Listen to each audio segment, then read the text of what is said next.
O Xandão mandou intimar o Jair Messias Bolsonaro no hospital. Mas, Carlito, isso pode acontecer? Isso não é ilegal? Não, não é ilegal. Isso pode acontecer? Pode acontecer porque os endereços apontados ali para que fosse feita a intimação não estava sendo possível porque o Bolsonaro estava internado. E o que aconteceu? O STF entendeu que nessa altura do campeonato, por conta da situação de saúde do Bolsonaro, o ideal era esperar ele ou melhorar para receber intimação no hospital, ou indicar o local que pudesse receber essa intimação, ou aguardar ele ter alta.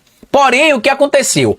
Todos os demais réus que foram tornados réus, junto com o Bolsonaro, do tal núcleo principal da trama golpista ali, foram notificados, foram citados entre os dias 11 e 15 de abril. Já Bolsonaro não tinha sido ainda notificado por causa da sua situação de saúde. Porém, a live feita por ele no último dia 22 de abril, para poder divulgar ali o capacete feito de grafeno, junto ali com a suposta organização criminosa que ele chama de família, e com a presença do Nelson Piquet, fez com que o STF entendesse o seguinte: bom, se ele tá dando entrevista pro SBT, se ele tá dando entrevista pra Rádio Auriverde Brasil, pra Revista Oeste, e tá dando entrevista, fazendo live, ele pode receber intimação do oficial de justiça. E foi isso que aconteceu. Inclusive tá aqui material publicado no Globo. Agora há pouco, tá? Eu gravo sempre os vídeos no início da manhã ou no meio da tarde, dependendo do dia. São exatamente 16 horas e 20 minutos.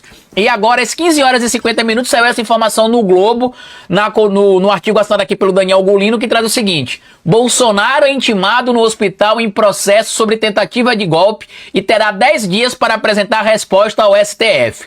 Corte diz que participação de ex-presidente em live, na noite anterior, indicou que ele poderia ser intimado. Por que o STF precisou trazer essa explicação, Carlito? Porque muita gente questiona se pode ou não intimar alguém no hospital. E a resposta é pode. Dependendo da situação que a pessoa está, você pode enviar a notificação. Pode enviar a intimação, melhor dizendo. Só que os ministros do STF estavam esperando que o Bolsonaro melhorasse ou tivesse alta.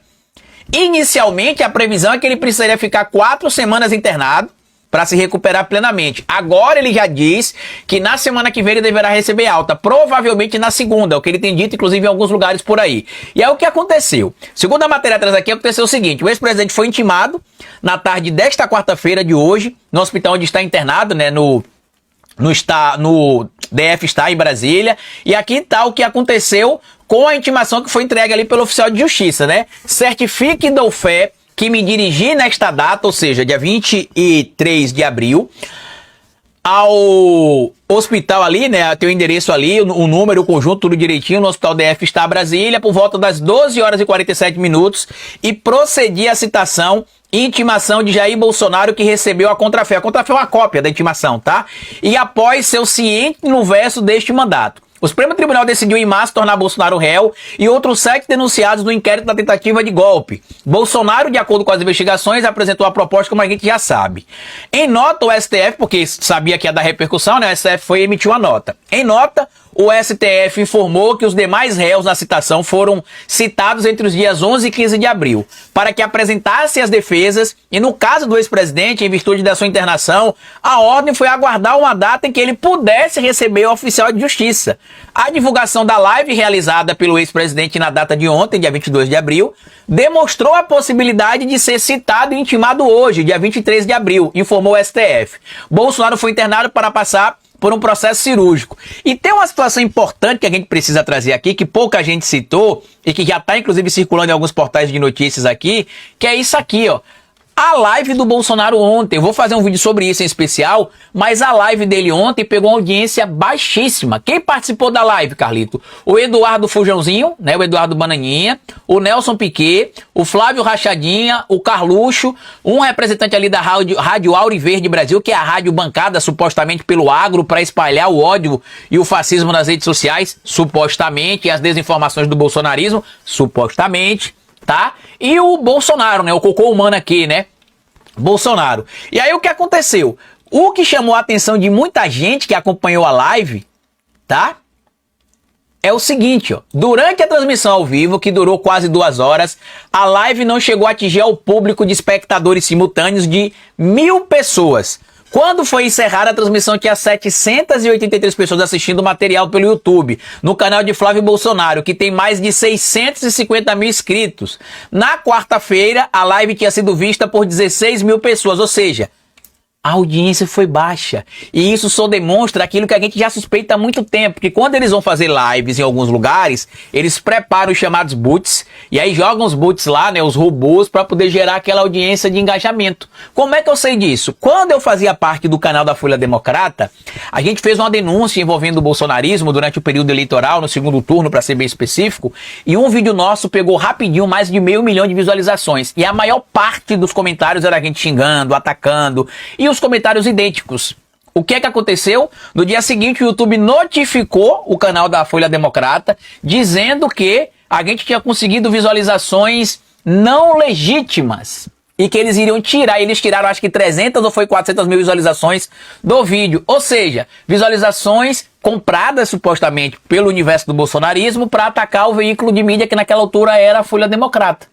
Então fiquem espertos, porque com a redução do engajamento dos bolsonaristas e dos bolsonaros, a minha tese que eu venho trazendo aqui está se consolidando, que o bolsonarismo existe hoje sem o Bolsonaro, mas que o Bolsonaro perdeu força e que o bolsonarismo, na minha análise, começará a perder força já em 2026, né? Como a gente está vendo acontecendo aí publicamente em alguns lugares, mas que começará a se tornar uma força não relevante mais entre as eleições municipais de 2028 e as eleições gerais de 2030. Esta é a minha análise hoje. Eu posso errar? Posso. Mas se você pegar o histórico de análise nossas aqui de 2018 para cá, a gente tem um índice de acerto altíssimo. Por quê? Porque a gente analisa os dados, analisa as informações e traz o material para vocês. Então, la maison tombée, meus amigos, a casa tá caindo. Não tem mais tanta gente acreditando no Miguel do Eduardo Bolsonaro que ele é perseguido. Não tem mais gente acreditando na balela do Bolsonaro pobrezinho. Agora que ele admitiu que a anistia não é pros bagrinhos, mas sim para ele. E que toda hora ele inventa uma coisa para vender. É a bota do Bolsonaro, é o perfume do Bolsonaro, é o calendário do Bolsonaro, agora é o capacete do Bolsonaro. Toda hora ele inventa uma coisa para poder tirar dinheiro da gadaiada. E para mim, o motivo desse lançamento de tantos produtos só tem um sentido, supostamente, né? Já que a gente tem de respeitar a presunção de inocência, direito ao contraditório de todo mundo, né? Supostamente é para lavar dinheiro. Então por isso que eles precisam estar lançando produto toda hora, porque senão não tem como eles lavarem dinheiro. Eu acredito que esta é a tese para se lançar tanto produto. Perfume, bota, boné, chapéu, caneta, com capacete, calendário, pôster, o diabo a quatro. Para mim, cachaça, para mim, o único motivo é isso. Picanha, para mim, o único motivo é isso.